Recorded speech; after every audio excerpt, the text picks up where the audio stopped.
I showed up to my wife's Lavish company branch opening party, only to see everyone laughing and staring at me. The 1-minute man in bed is here. Then my wife's office lover called security and said, "Get this impotent man out of here." So I walked away, quietly canceled every payment, party, trip, and pulled out my 70% company share, $97 million worth. Minutes later, my phone lit up with 56 missed calls, and someone showed up at my door. I stepped into the gleaming foyer of the branch opening in my perfectly pressed navy suit, heart pounding like a drumbeat against my ribs. In my hand, I held a small, neatly wrapped box, just a token of pride and support for Mira. I'd helped build this company from the ground up, pouring my evenings into balance sheets and lending her the quiet confidence she wore on magazine covers. I hadn't been on the guest list, but I'd arranged surprise proposals, secured investors, even negotiated the lease for this very space. Tonight was meant to be her moment. I was the surprise. The music in the hall sputtered and died the moment I crossed the threshold, as though every chord had been rewound. A hush swept over the crowd, and then laughter exploded like shattering glass. My skin prickled. Someone, one of her new team members, I guessed, yelled, "Look who's here, the 1-minute man in bed." A roar of cruel delight followed that jibe. My gift slipped in my hand. I caught it before the paper tore, but the tremor in my fingers spread to my elbows and knees. I froze, feeling the blood drain from my face. Mira stood at the head of the ballroom, in front of a backdrop emblazoned with her name and the company logo. Her gaze flicked to me for an instant. Hurt, shock, something unreadable, then cut away as if I didn't exist. My breath hitched. A flicker of desperation urged me to speak, to salvage the moment, to demand respect. But I didn't. I watched her shoulders tighten, the way she held the microphone as though it were a shield. Dorian, her office lover, stepped forward from the side, lips curving into a triumphant smirk. "Security," he said, loud enough that everyone could hear. "Get this impotent man out of here." The reverberation of his command kicked me in the gut. I felt the weight of every person's stare, 100 pairs of eyes like needles pinning me to the polished marble floor. In that instant, I understood how completely I had vanished from her world. I was no partner, no equal, just a stain on her perfect evening. 2 burly security guards materialized at my elbows. Their hands were firm on my arms, fingers wrapped in gloves that were colder than steel. They steered me forward, away from the crowd's murmurs and chuckles, past rows of white-draped tables and crystal chandeliers. Every step took me farther from the man I had been. The quiet keeper of spreadsheets and midnight coffee runs, the one who built office systems while she cultivated her personal brand. In a twisted irony, I realized the only role I was allowed now was the invisible outsider. I didn't resist. What could I say? "I'm hurt. I love you." The words felt as hollow as the applause that greeted her speech once I'd been led away. I gave one backward glance at the throng of supporters and investors gathered under soft floodlights, their expressions ranging from awkward embarrassment to gleeful satisfaction. Myra's face shone in the spotlight. Her eyes didn't meet mine. I wondered if she'd rehearsed this public disavowal with Dorian, plotted the timing so the announcement and the insult would land together like a hammer. Outside, the cool night air slapped me awake. On the steps of the venue, I paused, still in my suit and tie, the gift clutched as tightly as a lifeline. Lights from the street lamps splintered across the pavement, but they offered no clarity, only harsh illumination of the boxed present, now a symbol of my failure. I breathed in the cold, tasting resentment and disbelief. My jaw ached from holding back the retort I never voiced. Shame wove through me like a bitter perfume. I shuffled down the sidewalk, my shoes clicking in rhythm with my heartbeat. The city felt indifferent to my humiliation. Cars hurried by. Couples strolled arm in arm. Neon signs flickered announcements of convenience stores and cafes. Each step peeled away another layer of my composure until all that remained was a hollow echo of disappointment. I hadn't even argued when they ushered me out. Pride and grief warred for dominance inside me, but neither could break free. By the time I reached the curb, I realized I was still holding the gift. The wrapping paper was intact, but the ribbon lay twisted and uneven. I sank onto a low stone wall, sliding down until I was perched at its edge, The package rested in my lap, a small bright promise that felt meaningless now. I stared at the little bow, at the neat edges of the box, wondering if I should toss it into the gutter or hold on to it like proof that I still cared. My phone buzzed in my jacket pocket, but not with Myra's name on the screen. Just a string of business notifications, reminders that my own company files awaited my attention. A text from an investor popped up. "Congrats on tonight's launch, Mira," followed by a smiling emoji. I let the phone slip from my hand, the screen lighting up the asphalt before the device skidded to a stop. I didn't chase it. I sat there, silent and still, feeling the weight of that cruel phrase echoing in my mind. 1 minute man. The insult stung, but it wasn't only about sex. It was about worth, about power, but most devastatingly, about love. They had stripped me of my dignity in front of everyone who mattered to her.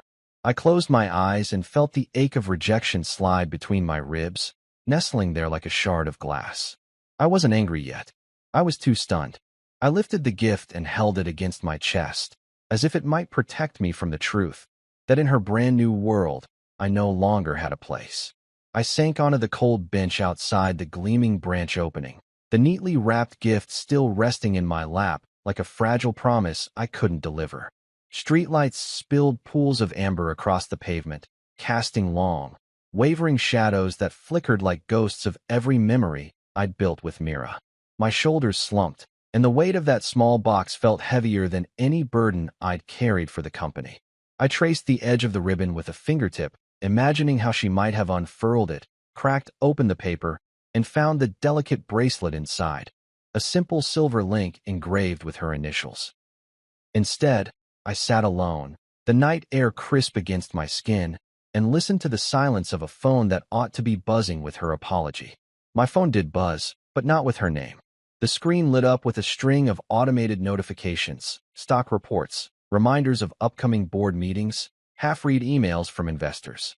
None bore the warmth of her voice or the familiarity of a heartfelt text.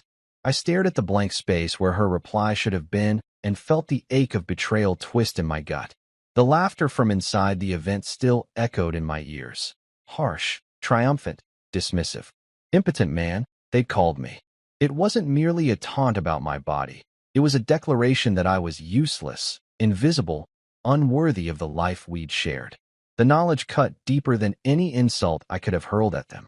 I closed my eyes and let my mind drift back to the early days, when Mira and I were a team united by vision and trust. I remembered late nights scattered across spreadsheets, her soft laughter drifting through the home office as she drafted marketing copy. I'd proofread while she sketched logos, offering quiet encouragement when she doubted her own brilliance. I financed our first lease, secured the series of seed investments, negotiated vendor discounts for her prototypes. Every crucial corner of that company bore my fingerprints, though the public face belonged to her. In her speeches, she'd extolled the virtues of innovation, the spirit of entrepreneurship, never once acknowledging the silent architect behind the scenes, me. It wasn't resentment I felt in that moment on the bench. It was grief. The grief of realizing that every sacrifice I'd made, every sleepless night spent securing lines of credit, had been taken for granted. I pictured the unopened gift tucked away somewhere inside that building, lying neglected on a satin cloth or a mahogany desk, as she basked in applause atop her platform. Anger flickered at the edges of my thoughts, but it was cold and distant. What warmed my chest was determination. I couldn't force her to open that box, but I could open a new chapter for myself, one in which my worth wasn't tied to someone else's validation. I exhaled, and a plume of breath drifted into the night. I pressed the gift against my heart, closed my fingers around it, and felt its reassuring solidity. The ribbon slipped through my grasp as I untied it, the paper glinting silver under the lamplight. My first instinct was to peek inside, to reclaim the moment I'd lost.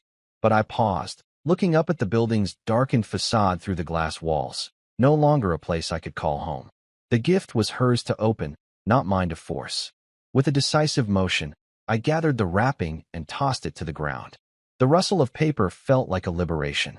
Then I held the box aloft for a moment, as if offering it back to the night, and slipped it into my coat pocket.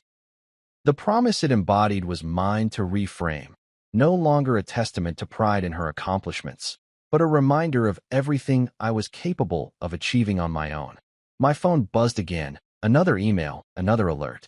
I swiped through the messages with deliberate calm, pausing only to delete the ones bearing Myra's name in sender fields. In their place, I started typing a new note to myself. Remember your value. You built this. The words appeared on the screen like a mantra, steady and unyielding. I stood and brushed off my suit jacket, the crisp navy fabric no longer feeling like armor against shame, but rather a reminder of who I'd been and who I could become.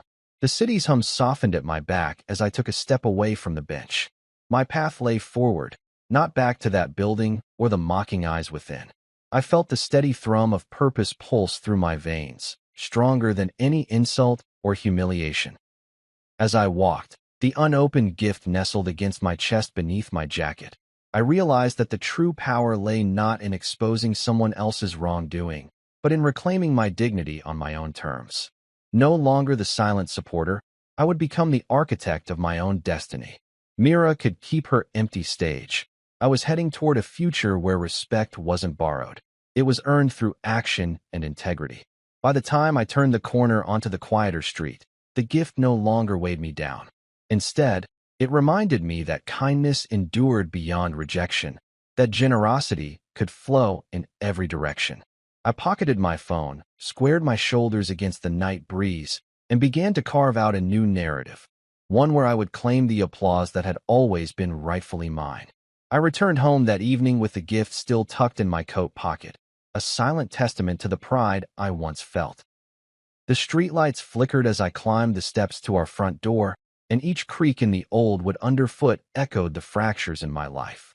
Inside, the apartment was dark and empty, save for the cold glow of the city skyline through the curtains. I set the gift on the coffee table, then moved to my desk where a neat, unassuming folder lay waiting, the one I had kept meticulously updated over the years.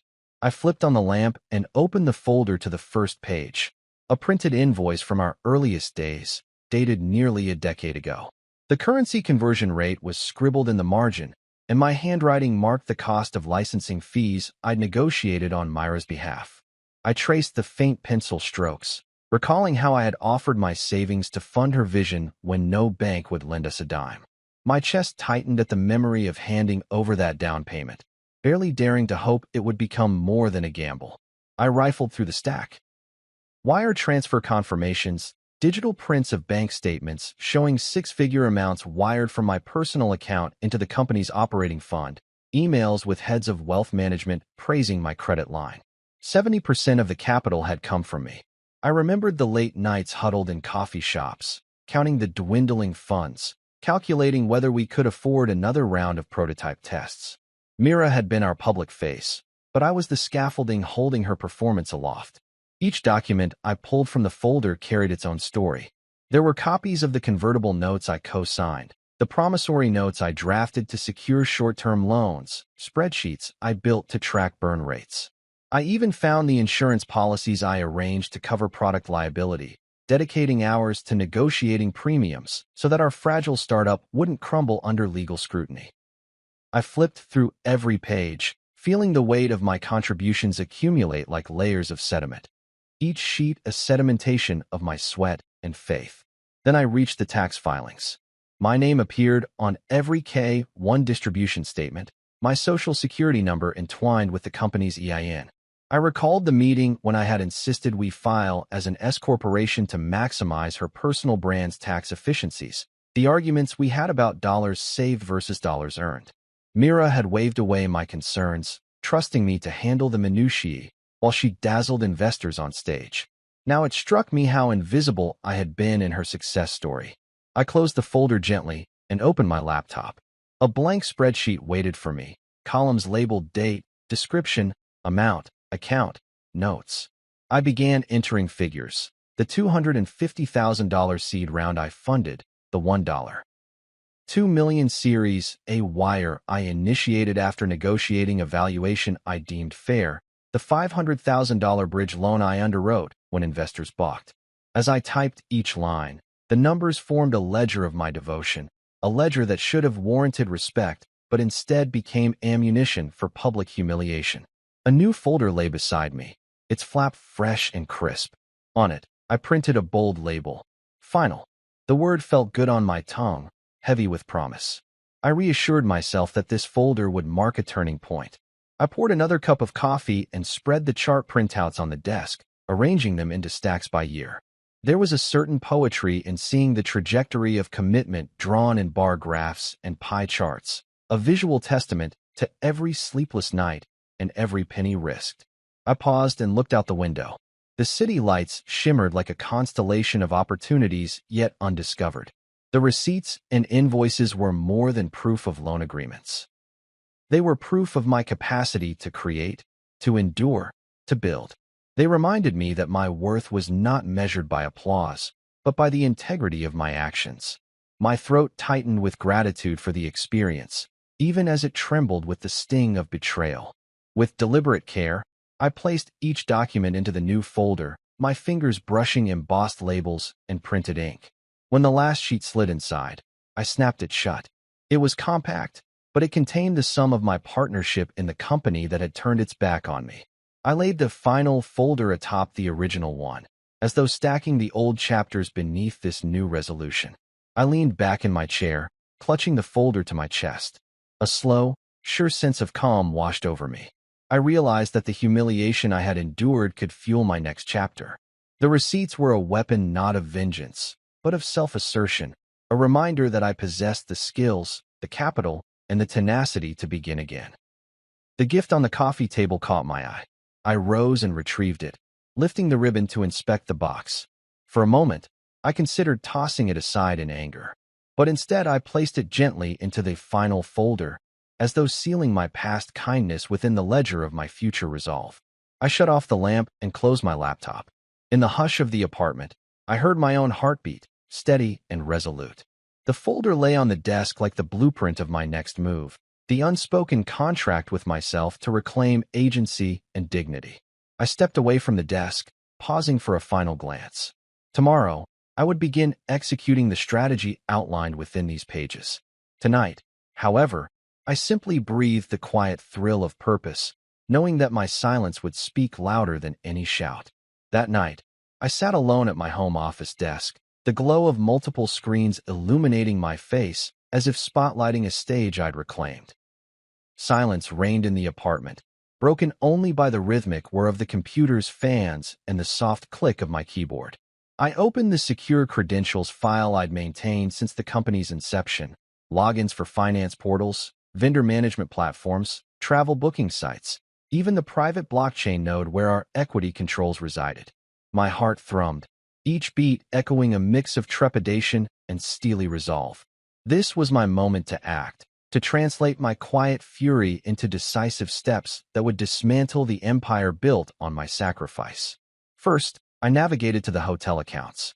The executive retreat in Aspen, slated for next month, was already fully booked. Luxury chalets, ski-in access, conference rooms overlooking snow-dusted pines. I clicked through the itinerary details and selected Cancel Reservation.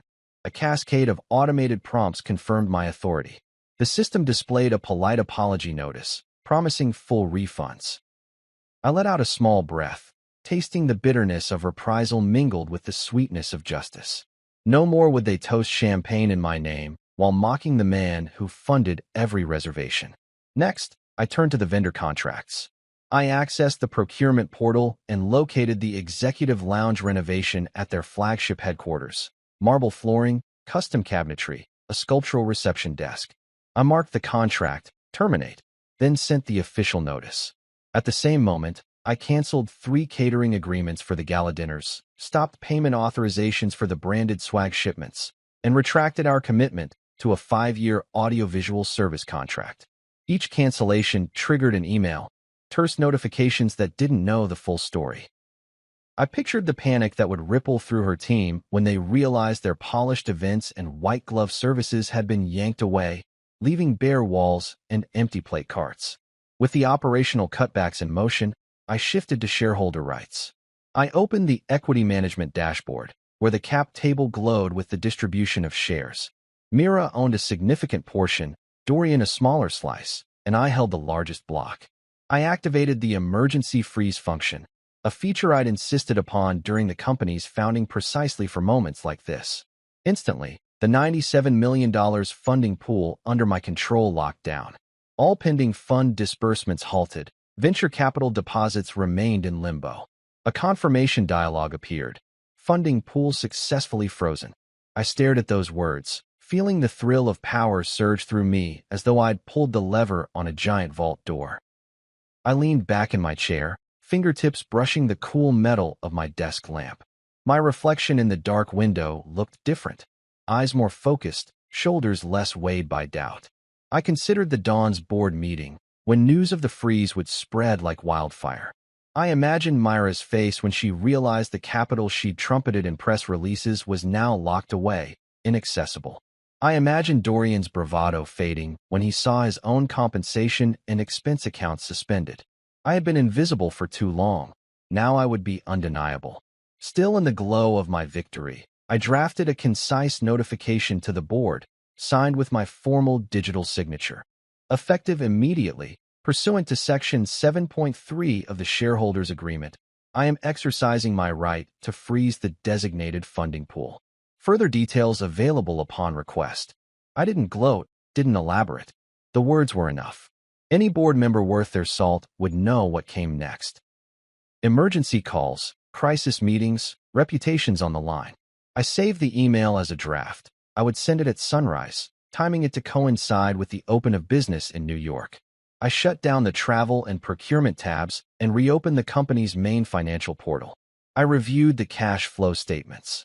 Lines of credit formerly drawn by Myra's legal name, balances earmarked for marketing campaigns, payment schedules for influencer partnerships, all now pending authorization from a cold, unyielding freeze. I printed out a summary sheet for my lawyer, planning to deliver it first thing in the morning. My lawyer had been waiting in the wings, ready to advise should I choose to enforce my rights. Now, thanks to the digital breadcrumbs I'd left, the path was clear.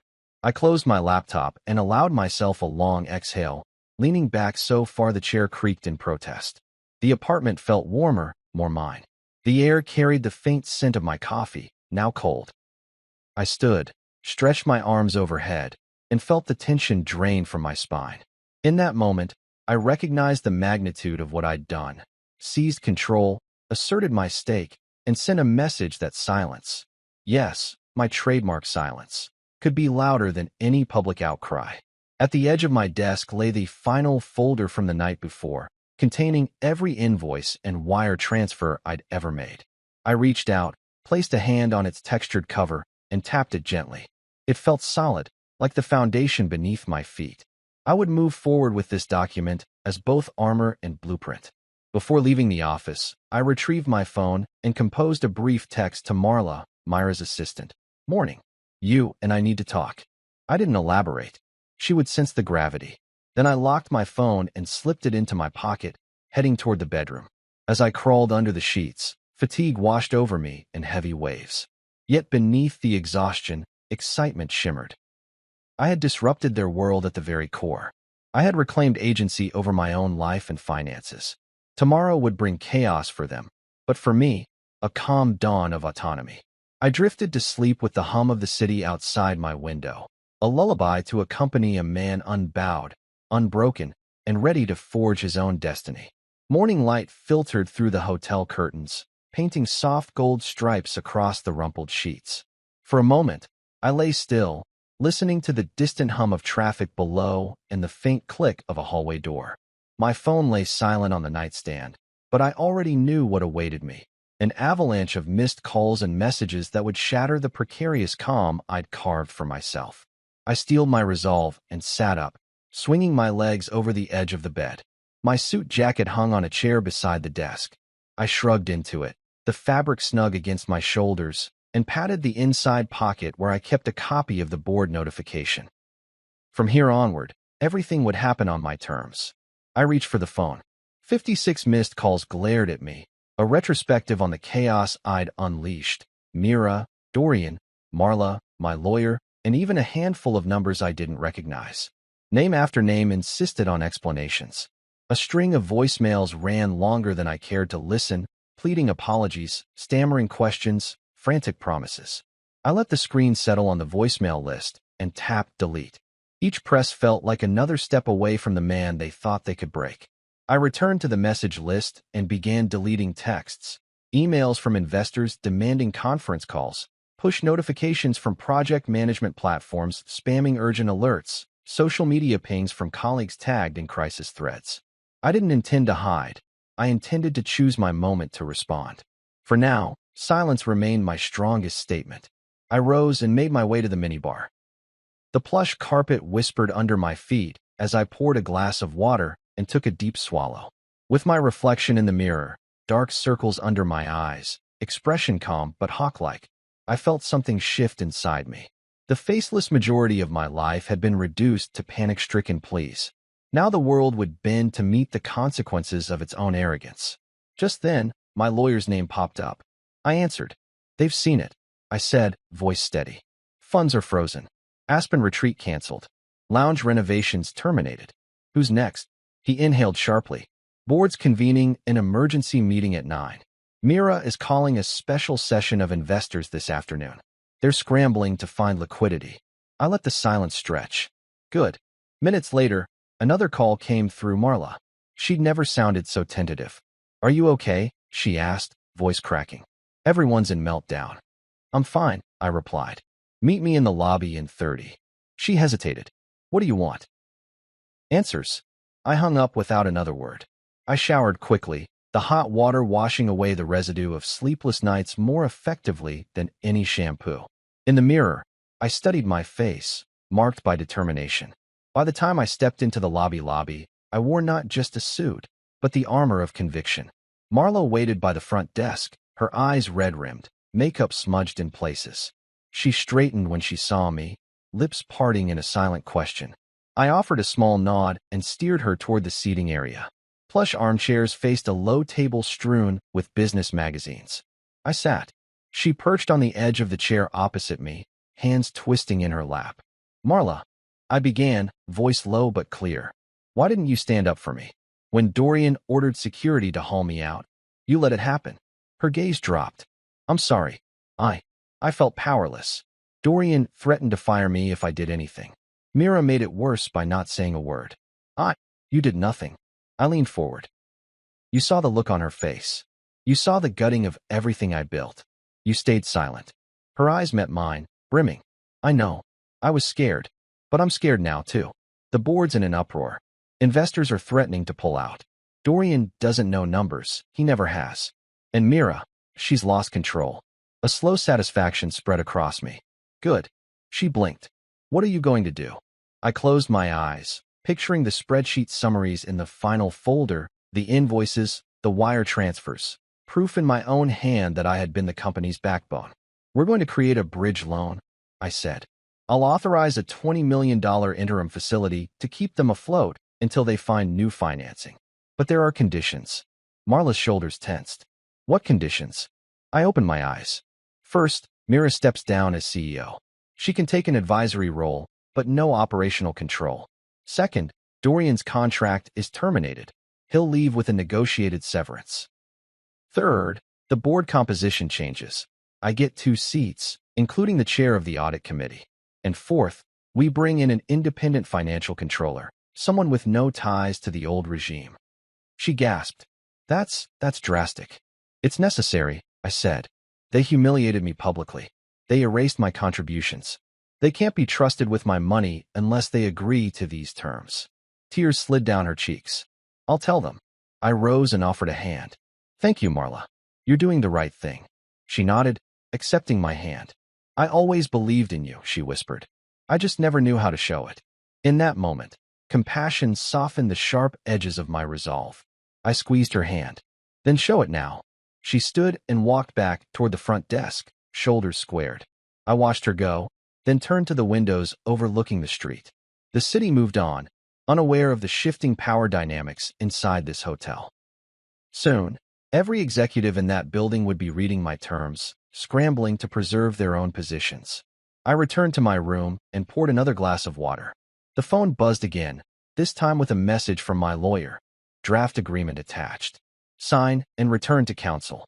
I scanned the document. Lines of text laid out my conditions, my demands, my assertions of rightful authority. I signed in the signature block with a flourish. Then I took a deep breath, feeling the promise of renewal in every cell. Outside, the morning sun climbed higher, banishing the shadows. I had initiated the fallout. Now I would oversee the settlement. The balance of power had shifted, and no one would mistake my silence for surrender again. I finished my water, pocketed the phone and the signed agreement, and stepped toward the door. Today, they would negotiate with the man they tried to humiliate. Today, I reclaimed not only my money, but my dignity and my future. And as I opened the door and walked into the hall, I carried with me the quiet certainty that I would never again be invisible in a world I helped create. The knock at the door came just after dinner, sharp against the hush of the hotel corridor. I'd been reviewing the latest draft of the bridge loan agreement, ensuring every clause protected my interests, when I heard it, 3 deliberate raps that echoed through the quiet hallway. My heart skipped. I hadn't expected anyone but Marla or my lawyer to seek me out so soon. When I opened the door, the corridor's golden light framed Myra's silhouette. Her hair was pulled back in a loose bun, strands escaping like tendrils around a storm cloud. She wore no makeup, and the puffiness around her eyes spoke of tears shed long before this moment. She began, her voice trembling, unsure, forfeiting the composed eloquence she once wielded on stage. I stepped aside and gestured toward the room, though my posture remained rigid. She crossed the threshold as though it were a tightrope, each step measured, uncertain. She paused in the center, gaze flitting around the minimalist decor as though expecting surprises or traps. I closed the door behind her. The foyer light cast her in soft relief, illuminating both her vulnerability and my resolve. I watched her swallow, her Adam's apple bobbing. "I didn't think you'd actually do it," she said finally, voice small. The accusation and the apology tangled together, raw and half-formed. I said nothing, instead closing the distance between us in 3 strides and dropping my briefcase onto the sofa. It landed with a thud that underscored the gravity of our new reality. She took a step back, eyes wide. "I'm sorry," she whispered. "I didn't know how to stop it." The words felt thin, like an umbrella in a hurricane. I folded my arms, mouth a hard line. "You didn't try," I said. "You let them treat me like a stranger in my own marriage." Her lips trembled. She raised a hand as if to touch my arm, then paused. "I was ashamed," she admitted. "I felt helpless. Dorian, he had all the pull. He made everything glamorous and exciting. When he told security to throw you out, I couldn't move." I closed my eyes, recalling the flush of embarrassment at the party, the cold grip of the guards, the hush that followed. My chest ached with the old wound. "Shame is only powerful if you let it stay inside you," I said. "You hid your shame behind my silence."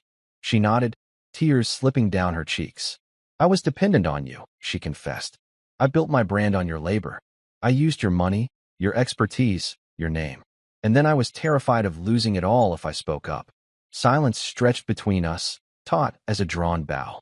I studied her, every quiver of her lip, every flicker in her eyes, and realized I'd never seen her so exposed.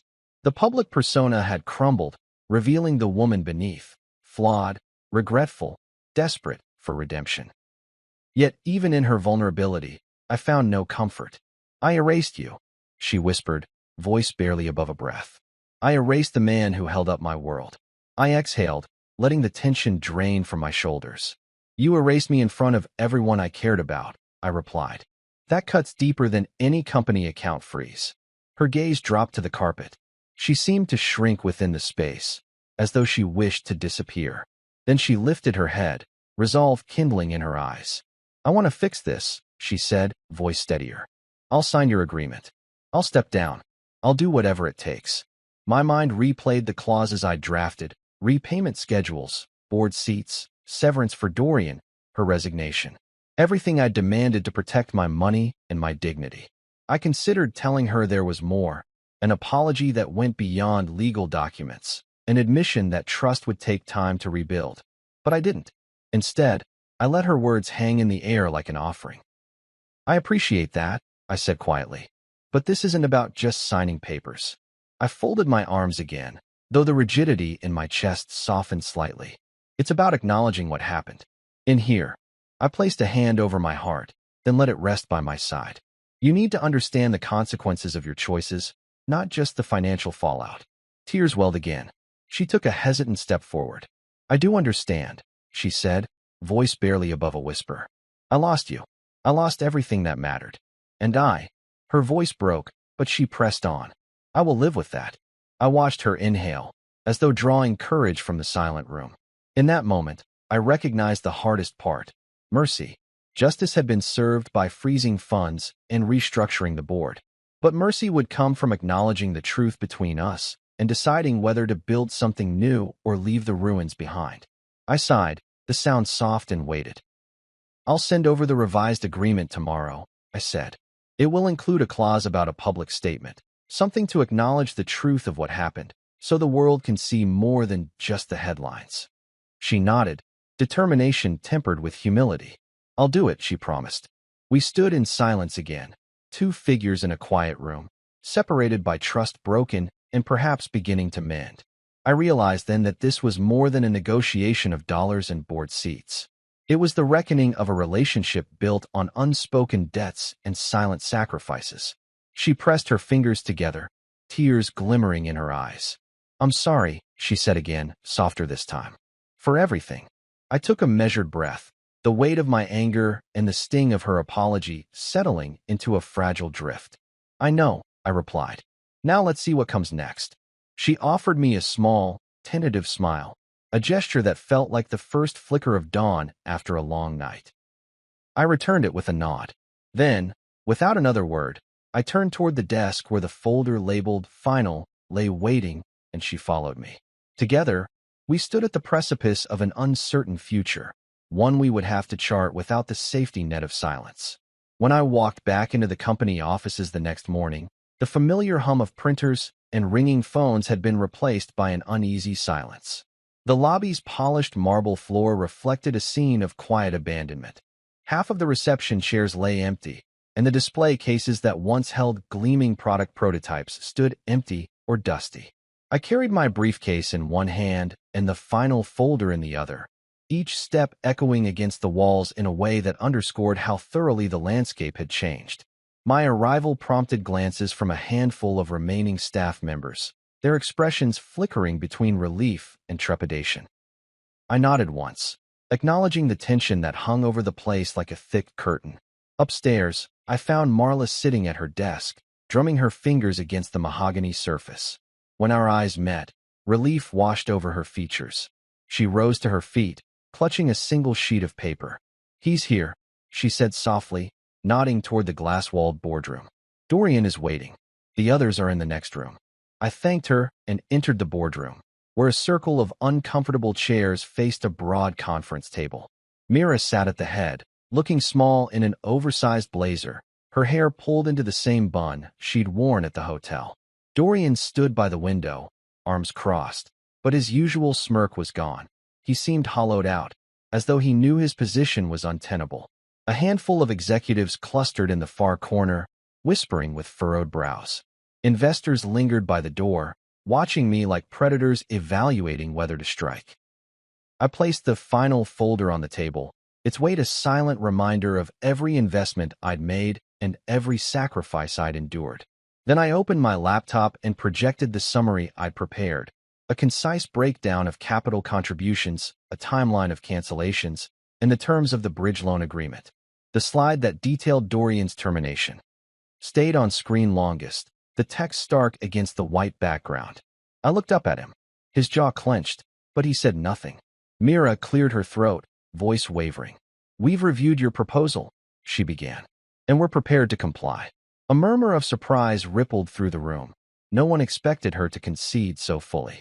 She glanced at me, eyes pleading forgiveness. I'm stepping down as CEO effective immediately. I will sign the repayment agreement in full, with the bonus you specified. Dorian's contract will be terminated with the agreed severance. I accept your seats on the board and the audit committee, and I understand we'll appoint an independent financial controller. As she spoke, I observed each reaction. Relief softened some faces, while others froze in indignation. Investors scribbled notes. Legal counsel leaned in to whisper with Marla. Dorian's shoulders sagged, his gaze dropping to the floor.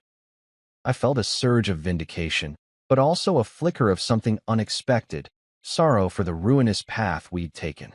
When she finished, I stood and closed my laptop. "Thank you," I said simply. I paused, letting my gaze sweep across the room. This isn't just about restoring operations. It's about acknowledging accountability for the humiliation I endured, for the structure I provided, for the trust that was broken. I met Myra's eyes. "Your apology is on record, and your actions will honor it." A board member cleared his throat. "What is your plan moving forward?" he asked, voice cautious. I opened the final folder and handed him a printed roadmap. 3 pages outlining the restructuring timeline, milestones for fundraising, and benchmarks for executive performance. "We'll stabilize liquidity through the bridge loan, then pursue a Series B with new investors who align with our vision," I explained. "We'll streamline operations, reduce overhead, and rebuild staff morale through transparent leadership. The independent controller will audit past expenditures and recommend best practices. We'll institute quarterly reviews for executive conduct to ensure accountability." Questions followed about projected revenues, marketing budgets, product roadmaps, but I answered each with clarity, drawing on the deep knowledge I'd accumulated over years of silent stewardship. With every response, I felt the cushion of respect grow beneath me. It was a far cry from the moment I'd been escorted out by security. Now I commanded the room. When the meeting adjourned, Mira approached me as others scattered toward their offices. She offered me a small envelope. "This is a letter," she said softly. "I asked Marla to give it to you." I opened it and withdrew a single sheet of heavy parchment. Her handwriting was looped and precise, the ink still damp with intention. I read, "You were the frame to every photo. I hung them up and forgot who held them together. I am sorry for letting you become invisible." I felt the words settle into my chest like a warm ember. I folded the letter and placed it in my jacket pocket. Myra's eyes brimmed. "I know it doesn't fix everything," she whispered, "but it's the truth." I nodded, a quiet acknowledgement passing between us. Then I turned toward the door, folder in hand. Investors and executives paused to offer tentative handshakes and polite nods. I accepted each greeting with a calm smile, feeling the weight of my isolation lift with every introduction. Passing Dorian, I held out my hand. His eyes flicked up, meeting mine. For a moment, I saw regret in those dark depths. He took my hand, and our grip was brief but honest. "Thank you," he mouthed, no sound escaping his lips. Outside the boardroom, I inhaled deeply, the recycled office air tasting sweeter now that we'd confronted the past. The halls felt alive again, as though the company had exhaled after a long nightmare. Staff members reemerged from corners, some offering shy smiles, others nodding in respect. Marla caught my eye and gave a small thumbs up. Her loyalty had endured through fear, and now it shone in her quiet confidence. I paused at the reception desk and watched the prototype displays, a new line of wearable tech humming with potential. In that moment, I realized that the true reckoning wasn't simply the money I reclaimed or the board seats I secured. It was the restoration of integrity. We had stripped away the facade and discovered that beneath it lay purpose and promise. I straightened my jacket and continued down the hallway toward my former office, the final folder pressed against my side as though it were a compass guiding my way. I knew the road ahead would be challenging, filled with negotiations and deadlines and the occasional echo of past betrayals. But I also knew that, for the first time in a long while, I was steering the ship rather than following in its wake. And as the office doors slid closed behind me, I felt the quiet triumph of a man reclaimed, no longer a forgotten supporter, but a visible architect of his own destiny. 2 weeks later, I found myself at the threshold of Soul Weave's modest office, a converted storefront with brick walls painted in warm neutrals, string lights overhead, and a single sign declaring Soul Weave, weaving solutions together. It was a far cry from the marble lobbies and glass towers I'd left behind, but something in its simplicity called to me. I carried a manila envelope tucked under my arm. Inside, the investment agreement I designed to give this small startup the runway it deserved. I stepped inside, the gentle hiss of the door announcing my arrival. A woman looked up from a cluster of soldering irons and circuit boards on a workbench. She paused, eyes widening in recognition. Is that? She began, voice catching. It is. You're the guy from Nexera, right? The one they humiliated. I offered a small smile. That's me. I extended the envelope. I'd like to invest. She blinked, uncertainty flickering across her features before melting into gratitude. I don't know what to say. I gestured to the chair behind me. Just sit. Tell me where you need support. She slid into the seat, brushing a strand of hair from her face. I'm Ava, she said, voice soft but firm. I've been working on sustainable fiber synthesis, plant-based polymers that mimic spider silk. I pitched it to Mira and her team years ago.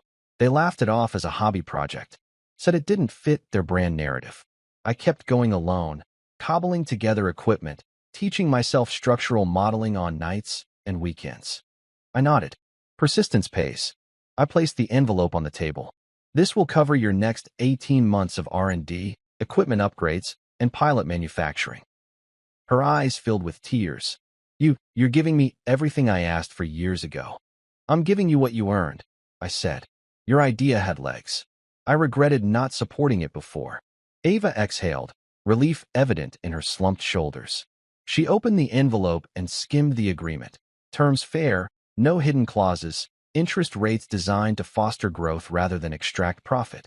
When she looked up, her smile lit the room brighter than the overhead lights. Thank you, she said simply.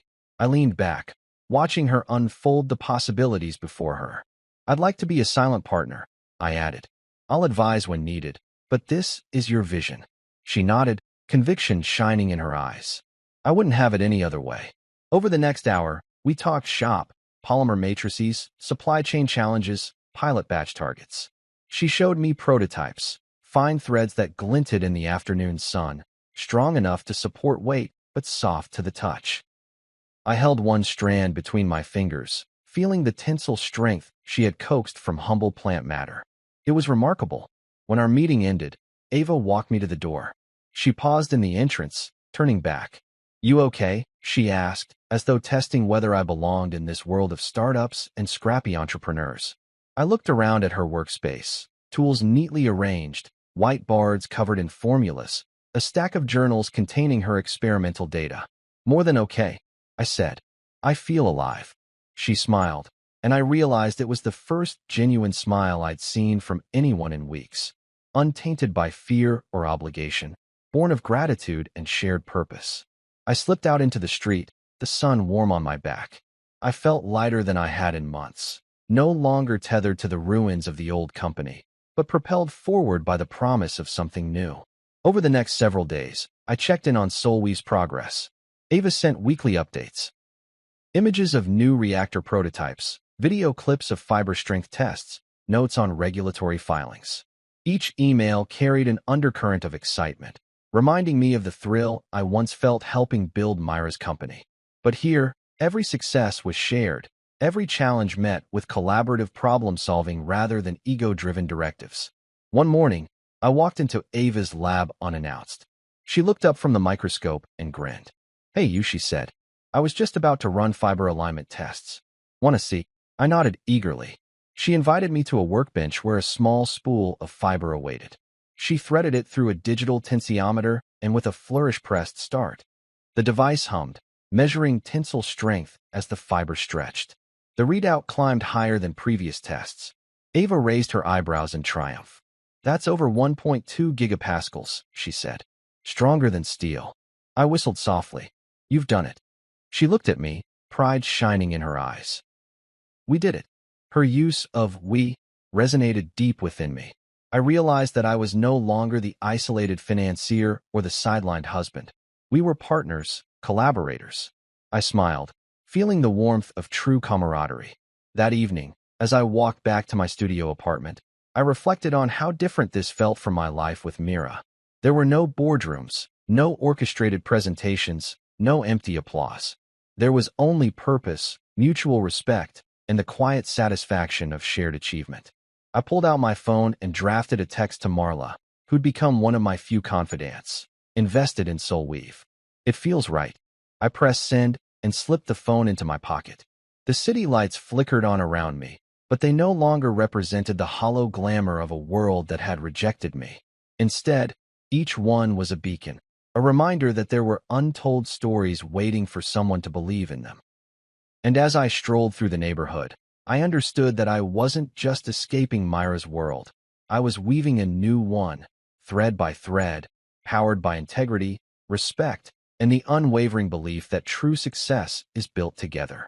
I glanced down at my phone as I stepped into the modest cafe, the worn leather case feeling warmer against my palm than any boardroom's polished countertop. Mira was already seated at a small, round table by the window, the morning light catching the gold flecks in her coffee and the tear tracks still faint on her cheeks. I lowered myself into the chair opposite her, setting the briefcase between us like a barrier I intended to keep sturdy. For a moment, neither of us spoke. The bustle of baristas and the hiss of espresso machines filled the space, but around our table everything felt hushed, as though time had paused to witness this meeting. Mira reached out and folded her hands on the table, fingers trembling slightly. "Thank you for agreeing to meet me here," she said, voice steadier than I would have expected. I nodded and retrieved the legal papers from my briefcase, their crisp pages outlining the repayment terms for the $97 million I'd frozen. The ink was still fresh. I slid the documents across to her, watching them land with a soft flutter. "These are the final terms," I said. $97 million plus a 10% bonus, to be repaid over the next 2 years, interest-free. You step down, relinquish your equity in operational control, and I receive the board chair position. She picked up the top sheet and ran her fingertip along the signature line. Her gaze flicked up at me, meeting my eyes with an intensity that reminded me of early days when we'd shared a single laptop and a single dream. "I understand," she whispered. "I'll sign." She paused, pen poised like a reluctant bird about to take flight. "But before I do, I need to say something more." I leaned back, maintaining my stillness as she took a breath. "I don't expect this to fix everything," she said, voice soft but determined. "I know I destroyed your trust, and I can't undo that. But I want you to know that I finally see the cost of my ambition. I lost sight of who you are and what you gave me. I hung the pictures of our success on the wall and forgot who built the frame." Her words landed in my chest like a fist wrapped in velvet. I felt the tension loosen slightly, though I kept my expression unreadable. "Your apology is noted," I said. "What matters now is action. The world needs to know the truth." She nodded and slid the repayment and resignation papers toward me, signing them with controlled strokes. Then she reached into her purse and withdrew another document, a short public statement, drafted on my instructions. It read, "To our community, I acknowledge that I relied on my husband's unwavering support and unfounded sacrifices to propel this company forward. I apologize for the harm caused by my silence and mistreatment. I stepped down to make amends and ensure transparency moving forward." Mira handed me the signed letter, her hand lingering on the edge of the table. "Will you release these tomorrow?" she asked. "Yes," I replied. "I'll publish at 8 a.m. Eastern." The clatter of cups and the murmur of conversation around us resumed its normal rhythm, and the moment of stillness faded. We both looked out the window, watching pedestrians pass along the street, oblivious to the seismic shift our agreement would trigger. She folded her hands again. "I don't know who I am without the title," she confessed, voice fragile. "But I want to learn." I studied her, bruised but resolute, humbled yet hopeful. "Then learn," I said. "Take responsibility. Find a new purpose.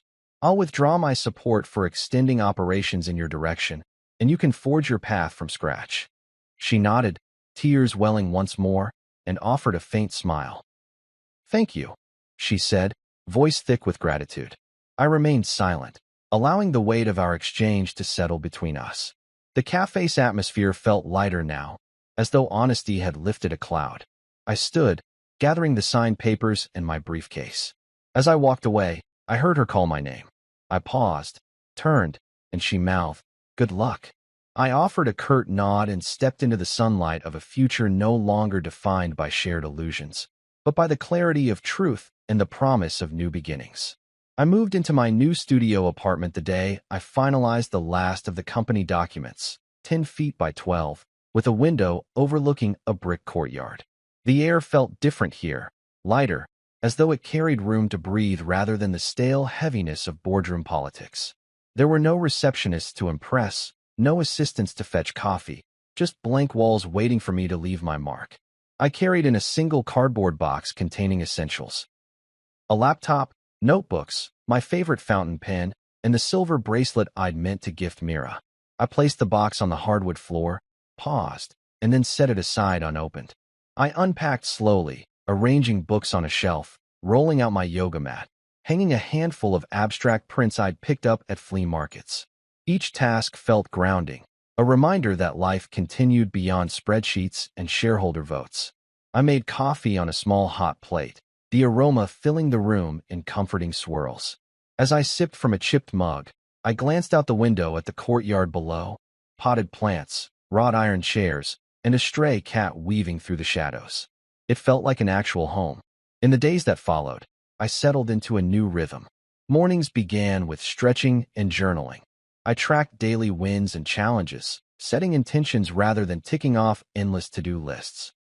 I spent afternoons meeting with entrepreneurs at local cafes, offering mentorship on financial planning and growth strategies. Their gratitude was genuine and unguarded. No hidden agendas, just people striving to turn ideas into reality. I felt my pulse quicken with each "thank you" and each spark of hope in their eyes. One afternoon, I attended a workshop on social impact investing.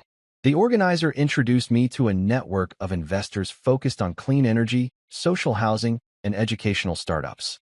Their values aligned with mine, profit intertwined with purpose. I spoke passionately about SoulWeave's sustainable polymers and offered insights from my own experiences. A woman in the back, her name tag reading Naomi, approached me afterward. She ran a venture fund that backed female founders in emerging markets. "We need someone with your integrity," she said, handing me her card. "Let's talk." That evening, I returned to my studio, heart alight with possibility. I brewed tea and opened my laptop, drafting an email to Naomi outlining potential collaborations. The silver bracelet sat on the desk beside me, a relic of a past chapter. I reached out, touched the cool metal, and slid it into a drawer. Some gifts are better held for oneself, as reminders of lessons learned rather than unfulfilled promises. News of Myra's empty office filtered to me via a brief text from Marla, photo attached. "Your gift still sits on her desk." I clicked the image. The dark mahogany desk gleamed under soft overhead lights, the unopened box positioned near the center. I stared at it, but the urge to respond vanished. Instead, I tapped a quick reply. No reply needed. That night, I dreamed of boardrooms dissolving into open fields, of colleagues transformed into curious students, and of a man unbound by titles. I woke before dawn, heart steady, and slipped on running shoes. I jogged through the silent streets, the city's pulse a low hum beneath my feet. When I returned, sweat cooling on my skin, I poured water into a glass and sat by the window. The apartment felt alive with fresh possibilities. Over the next weeks, I balanced mentoring sessions with new investment discussions. I listened more than I spoke, asking questions that helped others find their own solutions. I learned as much from them as I shared. Each connection reinforced the belief that success is not measured in headlines or high-rise offices, but in the One impact morning, you inspire. an envelope arrived at my door, a letter from Mira. My hand hesitated before I opened it. Inside was a single sheet of stationery, the same gold-flecked paper she once used for press announcements. Her handwriting was smaller now, unhurried. She wrote that the company had reorganized under new leadership, that she was exploring philanthropic work, and that she hoped, someday, we could reconnect without the weight of past mistakes. She closed with, "I wish you peace." I folded the letter and placed it beside the drawer where the bracelet rested. I didn't reply.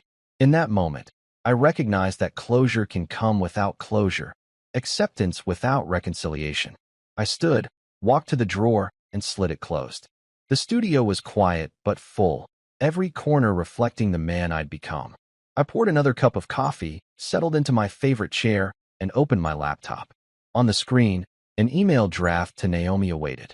I typed a subject line: collaboration opportunity. Below, I began outlining ideas for a joint fund to support social enterprises. My fingers moved with purpose, guided by experience and tempered by humility. And so I continued, no longer the silent supporter in the shadows, but a visible architect of positive change. The world had forgotten me once, but in rediscovering myself, I realized that I never needed their applause to prove my worth. My conviction, integrity, and quiet determination were applause enough. Tonight, as streetlights flickered on and the city settled into darkness, I felt genuinely at home in my own skin and ready for whatever came next.